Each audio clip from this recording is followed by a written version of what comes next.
Electricity Hindi medium theory के episode number 20 में हम लोग देखेंगे व्हीटस्टोन ब्रिज।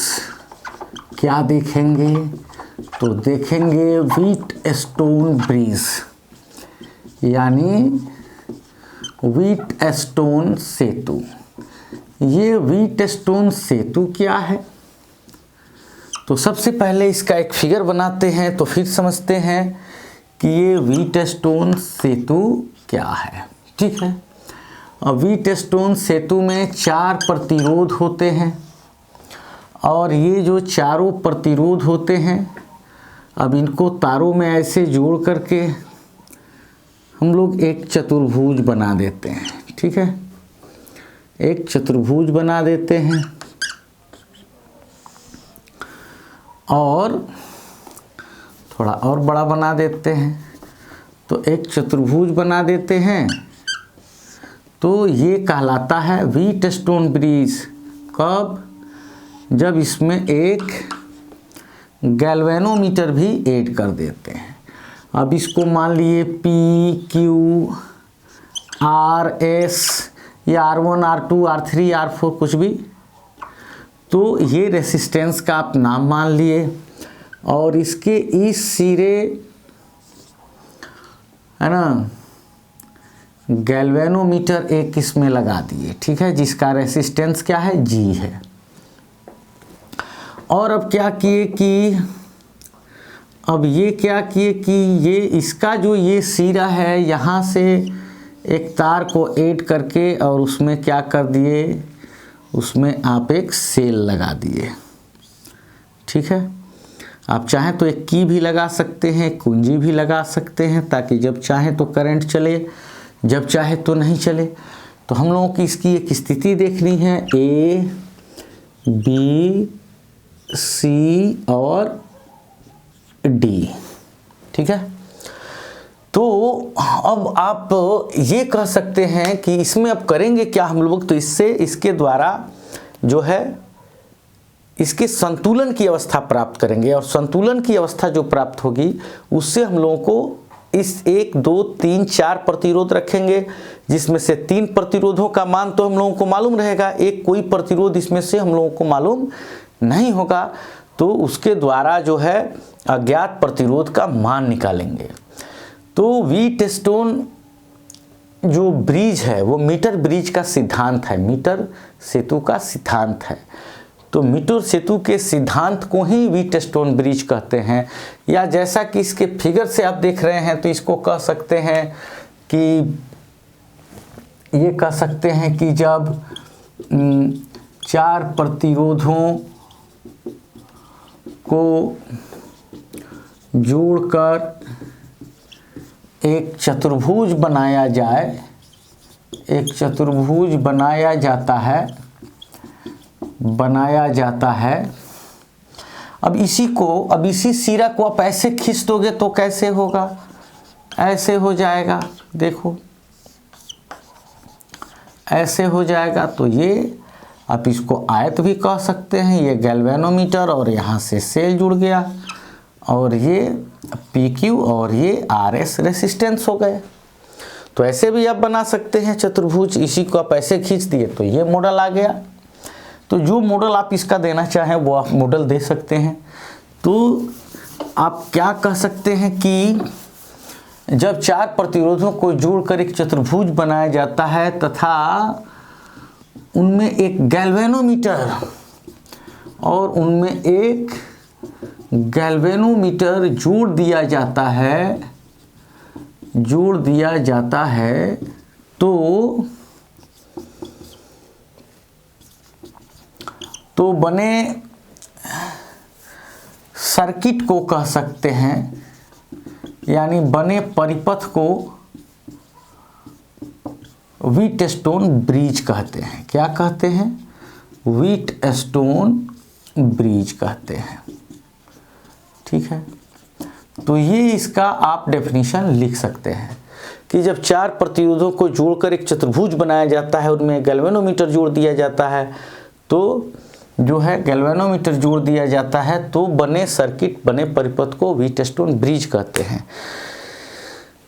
अब इसके संतुलन की अवस्था प्राप्त करनी है हम लोगों को। संतुलन की अवस्था प्राप्त करके हम लोग एक विद्युतीय यंत्र मीटर सेतु का अध्ययन करेंगे, जिसके द्वारा प्रैक्टिकली प्रायोगिक रूप से अज्ञात प्रतिरोध का मान ज्ञात किया जा सकता है।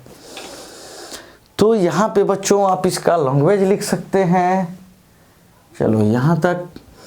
यहाँ क्या लिख सकते हैं कि माना 4 प्रतिरोध, क्या तो P, Q, R तथा S चित्रानुसार जोड़े गए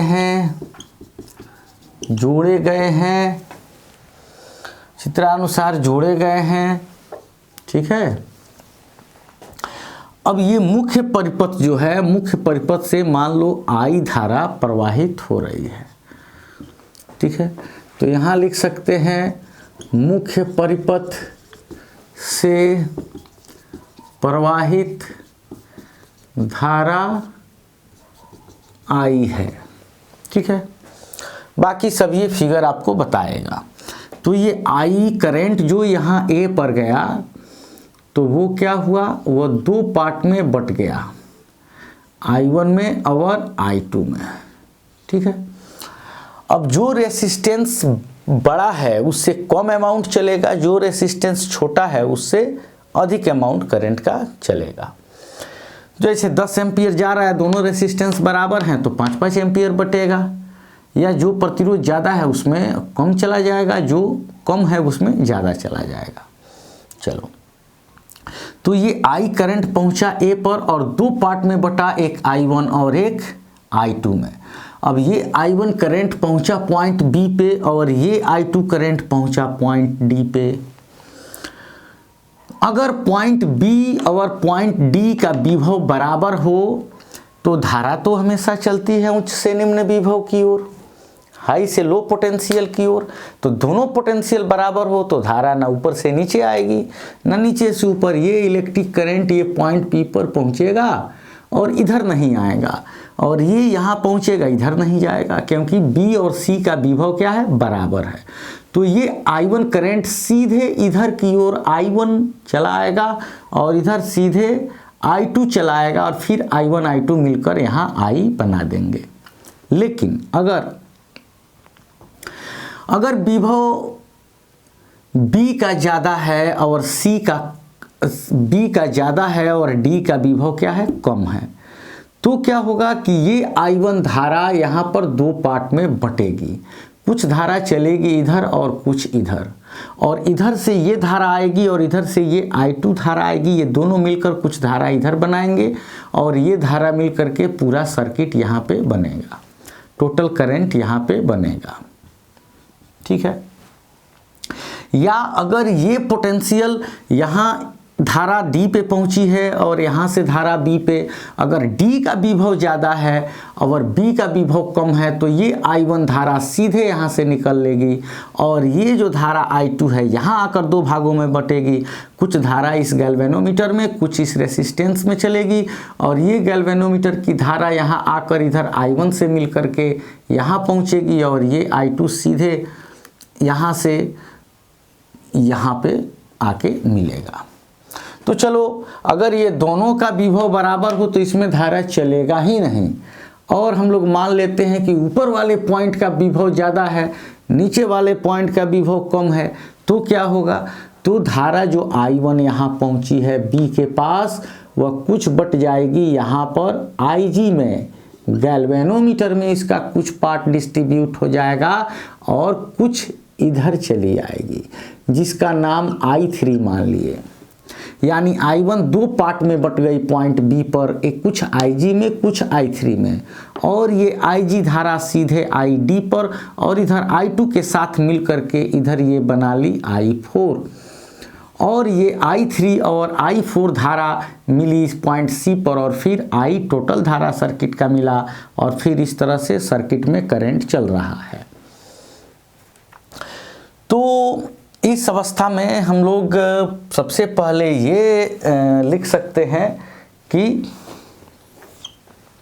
क्या it is clear from figure, it is clear from current distribution, यानी विद्युत धारा के बंटवारे से, यानी विद्युत धारा के बंटवारे से स्पष्ट है कि, विद्युत धारा के बंटवारे से क्या स्पष्ट है, तो स्पष्ट ये है कि ये जो धारा आई जा रही थी, ये धारा किस में बट गई, तो ये धारा आई I1 में और I2 में बट गई, I1 में और I2 में बट गई। इसको मान लिए इक्वेशन ए। और ये जो धारा I1 गई, ये जो धारा I1 गई, ये दो भागों में बटी, गैल्वेनोमीटर IG और इस रेसिस्टेंस में I3, तो ये हो गई IG और ये I3। अब यहाँ पे बात करें तो ये I4 कौन कौन मिलके बना रहा है, तो I4 कौन कौन मिलके बना रहा है, तो इधर से IG धारा और इधर से I2 धारा का कॉम्बिनेशन है, तो IG और I2 ये मिल करके, ये IG और ये I2 मिल करके I4 बना रहे हैं। तो फिर I कौन बना रहा है ये, तो इधर से I3 और इधर से I4, I3 और I4 मिल करके I बना रहे हैं, ये इक्वेशन डी हो गया।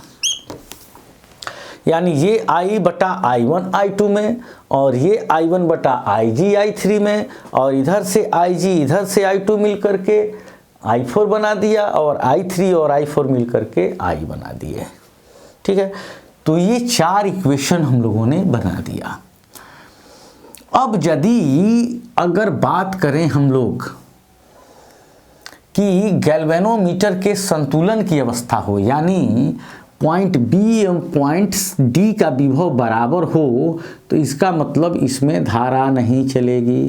तो इसमें धारा नहीं चलेगी तो क्या होगा, तो यहाँ लिख सकते हैं कि यदि B एवं D, ये लिखने के बाद B एवं D पर क्या हो, विभव समान हो, अर्थात उसको क्या कहते हैं, अर्थात गैल्वेनोमीटर संतुलन की अवस्था में हो, गैल्वेनोमीटर संतुलन की अवस्था, संतुलनावस्था में हो, तो IG बराबर हो जाएगा 0।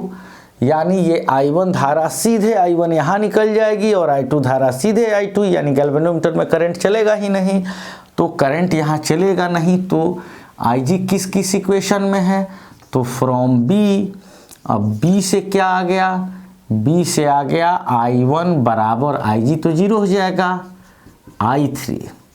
अब इस इक्वेशन को D के बाद मान लेते हैं E, एंड फ्रॉम C से क्या मिला, IG 0 हो गया, तो I4 बराबर I2, I4 बराबर I2, ये इक्वेशन हो गया F। ठीक है, अब इसके पहले एपिसोड में जो हम लोग किरचॉफ का नियम पढ़े हैं, अब उसको यहाँ लागू करेंगे।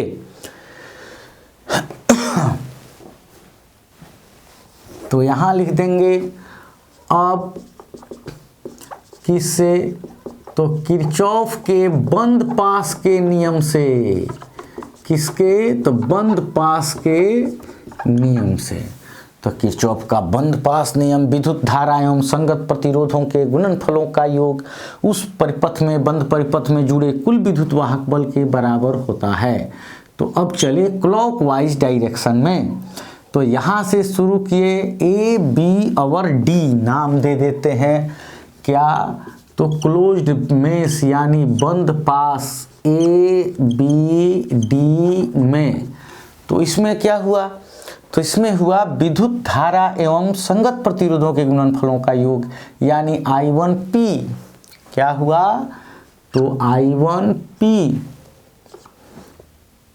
और प्लस इधर ये विद्युत धारा, ये संगत प्रतिरोध P प्रतिरोध है इधर, और फिर इधर आए तो IG में ये इधर ही धारा क्लॉकवाइज ही है तो यहाँ IG कर देंगे, तो ये IG इंटू जी, और यहाँ से अब इसको इधर जाना चाहिए लेकिन धारा तो इधर आ रही है तो अपोजिट हो गया, तो ये माइनस हो जाएगा, तो ये हो जाएगा -I2R और इक्वल टू 0, क्योंकि इसमें कहीं भी सेल लगा ही नहीं है, इस ABD में कहीं EMF का कोई विद्युत वाहक बल का स्रोत नहीं है।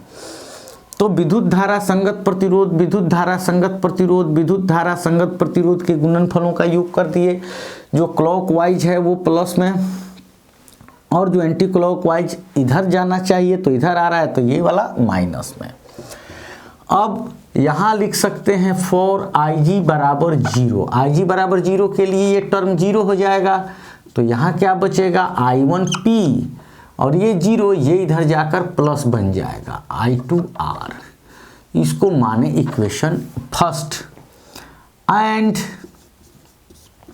और फिर इन क्लोज्ड में फिर बंद पास, फिर बंद पास किस में, तो यहाँ से आते हैं BCD में, BCD में, अब फिर ऐसे आएंगे यहाँ से B से चलेंगे ऐसे, तो ये तो क्लॉकवाइज है I3Q विद्युत धारा एवं संगत प्रतिरोध I3Q। अब यहाँ से I3Q अब इसमें आएंगे तो इधर आना चाहिए तो इधर जा रहा है I4S, तो माइनस हो गया -I4S, और इसको अब इधर चलना चाहिए इस डायरेक्शन में, लेकिन ये तो आ रहा है इधर तो माइनस में हो गया, तो -IgG इक्वल टू 0, क्योंकि 0 इसलिए क्योंकि इसमें कहीं भी EMF का सोर्स नहीं है। तो फॉर IG बराबर 0 यानी संतुलन की अवस्था हो तो ये IG 0 हो जाएगा ये वाला टर्म, तो ये बच जाएगा क्या I3Q और ये इधर चला जाएगा I4S। अब ये इक्वेशन हो गया सेकेंड। अब क्या करेंगे कि एक को 2 से डिवाइड कर देंगे, तो एक को 2 से, लेफ्ट साइड को left side, I1P by I3Q equal to I2R, I2R by क्या हो जाएगा I4S, ठीक है। और ये और ये और ये एक बराबर हैं, कैंसिल हो जाएंगे, तो यहाँ लिख देंगे फ्रॉम क्या, तो E एंड F, क्योंकि E क्या बता रहा है कि I1 बराबर I3 और F क्या बता रहा है I4 बराबर I2 बराबर I2, तो ये कैंसिल हो गए, तो ये एक इक्वेशन मिला P by Q equal to R by S। ये व्हीटस्टोन ब्रिज के संतुलन की अवस्था है, क्या है संतुलन की अवस्था, यानी इसमें से 1 2 3 4 प्रतिरोध में से कोई भी 3 को प्रतिरोध अगर मालूम है, चौथा मालूम नहीं है तो चौथे का मान ज्ञात किया जा सकता है। तो ये व्हीटस्टोन ब्रिज आगे हम लोग देखेंगे मीटर सेतु के थ्योरी का जो है वो उसका सिद्धांत है।